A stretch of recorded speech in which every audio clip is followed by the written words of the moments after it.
Jangan lupa like, komen, dan subscribe channel YouTube TVRI Bengkulu, serta nyalakan lonceng notifikasinya. Balik lagi di Opini Obrolan Pas di sini, pemirsa masih dengan special guest hari ini. Masih bersama dengan Pak Aziz. Iya, terima kasih ya. Ini nggak nyangka ketemunya di studio malah. Biasanya kita di ini ya, di depan gedung itu ya. Depan gedung, di Pak Salim ya kan. Udah lama nggak ke kantin. Iya. Tapi itu tetap menjadi tempat tongkrong yang Iya. oke banget di fisik unik. Sama kayak di sini. Ayo. Bisa nih Pak Aziz, bisa. Nah Pak Aziz, tadi kan kita udah bahas ya sebenarnya cukup berat dan juga cukup serius ya, tapi kita memang semuanya harus tahu nih, semua ini harus tahu mengenai program baru ini dan juga apa-apa ini yang harus diperhatikan, yang harus dikawalnya seperti apa, dan juga BUMDes itu ternyata kan udah ada undang-undangnya dan juga banyak juga belum terpenuhi ya artinya ya Pak Aziz ya dari undang-undang tersebut masih banyak yang harus diperbaiki. Betul. Nah itu jadi gimana itu nanti ya Pak Aziz ya? Ya, karena ya kalau saya kan kapasitas saya sini kan sebagai pemerhati atau penggiat desa ya, penggiat desa lah. Jangan pemerhati, kalau pemerhati kayaknya expert banget tuh. Enggak dong, memang expert sebenarnya. Penggiat desa lah, penggiat desa itu ya. Jadi saya kalau melihatnya ini nanti akan bertentangan dengan prinsip kewenangan tadi, itu yang pasti ya. Karena kalau kita berbicara di sebelumnya tadi yang katanya terkungkung dengan earmark tadi ya, misalnya kayak desa di zaman COVID itu sudah langsung diplot dana desanya 3% harus untuk penanganan COVID misalnya. Walaupun desa itu tidak signifikan dampak COVID-nya, tapi harus ada COVID-nya 3%. Wah, akhirnya belanjanya asal-asalan tuh. Nah, yang saya takutkan seperti itu, ya kan? Karena desa itu diberikan kewenangan yang sangat jelas. Undang-undang desa itu di pembukaannya itu menyatakan seperti itu. Artinya negara menghargai keberadaan desa ya kan dengan kewenangan hak asal usulnya dan kewenangan berskala lokal. Artinya desa itu diberikan otonomi ya kan. Habis itu menghargai apa yang sudah ada di desa. Nah, jadi kalau berbicara dari prinsip kewenangan tadi ya sudah pasti sudah jelas ya itu nanti akan bertentangan karena BUMDesa itulah yang sangat relate hubungannya dengan bagaimana penyertaan modalnya, bagaimana memberikan suntikan dananya untuk pengembangan usaha ekonomi di desa. Karena kalau nanti misalnya pemerintah desa itu memberikan berapa persen dana desa untuk support Kopdes, ini akan menjadi tanda tanya juga. Karena apa? Karena menurut pengalaman saya juga nih ya, dulu sering misalnya terjadi ini ya, di desa-desa yang menanyakan, Pak Bro, dia manggil Pak Bro kan, ya karena saya pakai topi Tinosidin nih kan, Pak Bro, gitu kan. Pak Bro, kira-kira gimana nih ya?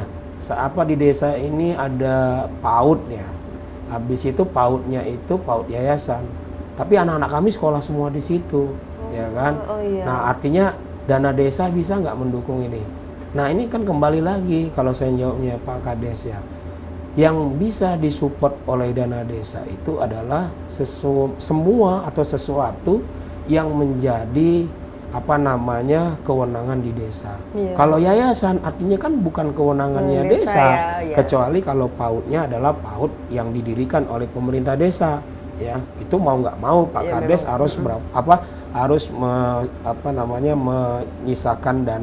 menyisihkan dananya untuk pengembangan PAUD-nya. Tapi kalau punya yayasan, artinya kan nggak bisa serta-merta dong dia memberikan bantuan karena udah beda kewenangannya. Ya kalau mau mensupportnya mungkin bisa juga berupa membantu misalnya pakaian seragam anak desa yang bersekolah di PAUD tersebut. Tapi kalau untuk mendanai operasionalnya ini nggak bisa. Nah sama juga nanti dengan Kopdes permasalahannya, karena dana desa itu bisa diperuntukkan yang dia masuk dalam lingkup kewenangan desa. Ya kalau koperasi tadi kan prinsipnya apa? Dibentuk oleh anggota. Ya kan kumpulan anggota dan itu untuk mesejahterakan anggotanya. Tapi kalau BUMDes itu tujuannya untuk mesejahterakan masyarakat desa. Itu aja udah sebenarnya Iya. udah cukup tergambarkan. Tergambarkan, gitu ya, Pak Aziz, ya. Jadi dari situ udah menggambarkan. Jadi mungkin itu nanti bisa menjadi polemik baru ya, polemik baru. Dan itu mungkin akan menjadi evaluasi juga karena ya tadi desa itu sudah ada kewenangannya di dalam mengatur urusannya, ya kan? Dan itu istilahnya dihargai oleh negara. Kenapa saya katakan dihargai oleh negara? Karena itu termasuk dalam undang-undang desa. Karena tertulis semuanya. Ya, tertulis di undang-undang desa. Jadi kalau mau lebih tahu dan juga bisa ikut berdiskusi Iya. mungkin ya Oh, Pak boleh. Aziz ya, untuk bersama dengan teman-teman yang mungkin ruang Iya. lingkupnya di kampus atau apa gitu ya, Betul. cukup dibaca aja dulu gitu ya Iya, Pak Aziz ya, betul, baca betul. dulu undang-undangnya seperti Iya, apa, itu dipahami betul, di searching itu di TikToknya jangan buat gini-gini doang, Iya, jangan ini doang kan. Iya. tapi dilihat juga ya. Karena Pak Aziz ya. podcastnya Mbak Tari ini bisa menjadi model pembelajaran baru ya kan. Alhamdulillah, Iya, amin, iyalah. semoga. Iya. Karena mengundang narasumber yang luar biasa. Anjir.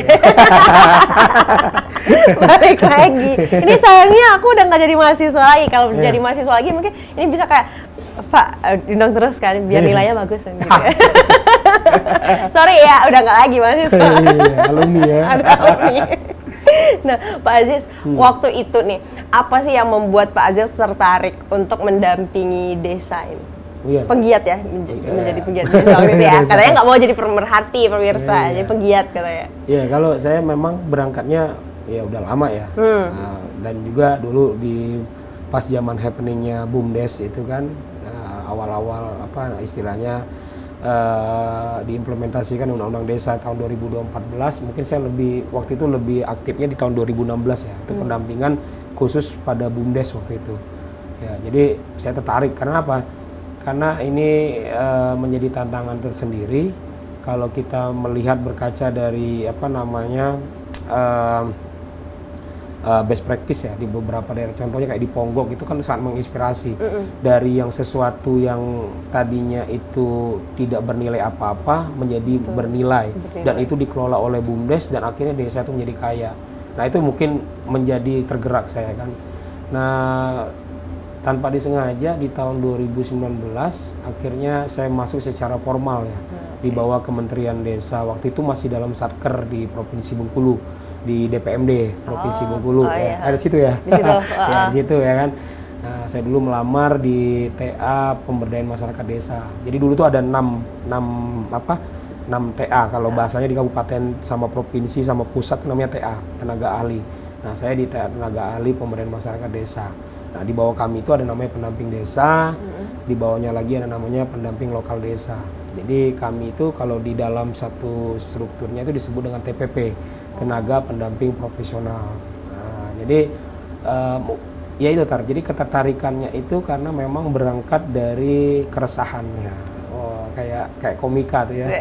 Ya, jadi ada keresahan-keresahannya. Jadi dari keresahan itu habis itu coba masuk yang lebih terlembaga, lebih formal. Ya akhirnya saya mendaftar dan akhirnya saya masuk tergabung di tenaga pendamping profesional. Waktu itu saya langsung ditempatkan di Kabupaten Lebong. Kabupaten Waktu Lebong itu, waktu itu ya. Kabupaten Lebong.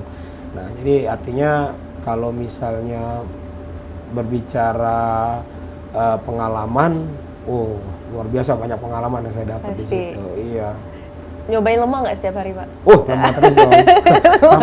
Sampai anak saya malah doyan makan lemang. Ya soalnya di Lembong Di kan. Lembong. Berarti waktu itu berapa lama stay di sana Pak? Nah itu ya, yang uniknya saya selama 5 tahun nggak pernah dipindahkan tugas. Oh Ya, di sana. saya waktu tetap 5 di tahun. Lebong. Tapi kalau kawan-kawan lain mungkin punya kaya ya Kasana, karena bisa pindah-pindah. Saya nggak pindah-pindah. 5 tahun di Lebong. Oh stay di sana di terus Lebong. itu. Jadi artinya kalau berbicara ekspornya kayaknya masih setengah saya. Ya. Kalau orang dibilang expert tuh kalau dia secara geografisnya berpindah-pindah. Oh, Jadi dia gitu. tahu karakteristik Bengkulu Selatan gimana, Muku-Muku gimana. Oh, gitu. Kalau saya hanya sebatas Lebong kan. Nggak bisa sebatas juga Iya. dibilangnya karena pasti banyak tuh polemik yang ditemukan. Banyak. Menarik. Nah salah satu yang menarik waktu itu ada nggak sih Pak cerita ketika Bapak pendampingan di Lebong khususnya waktu itu ada seperti apa penemuan, ada cerita uniknya yang bagaimana? Iya banyak. Saya pertama kali datang sebagai ini ya TPP tadi ya. Karena waktu itu kan kita belum apa ya, belum dijadikan satu. Kalau sekarang kan namanya TAPM, tenaga ahli pemberdayaan masyarakat. Nah dulu masih spesialis. Nah kebetulan saya TAPMD. TAPMD itu berarti mengurusi masalah penanganan masalah, ya kan. Habis itu mengurusi peningkatan kapasitas, ya kan. Habis itu mengurusi kaitannya dengan regulasi. Nah, jadi hari pertama saya datang di Lebong itu saya langsung dihadapi dengan 2 masalah besar di desa. Mau bayangan tuh tadi, ya kan? Orang yang nggak punya salah tiba-tiba harus menyelesaikan masalah.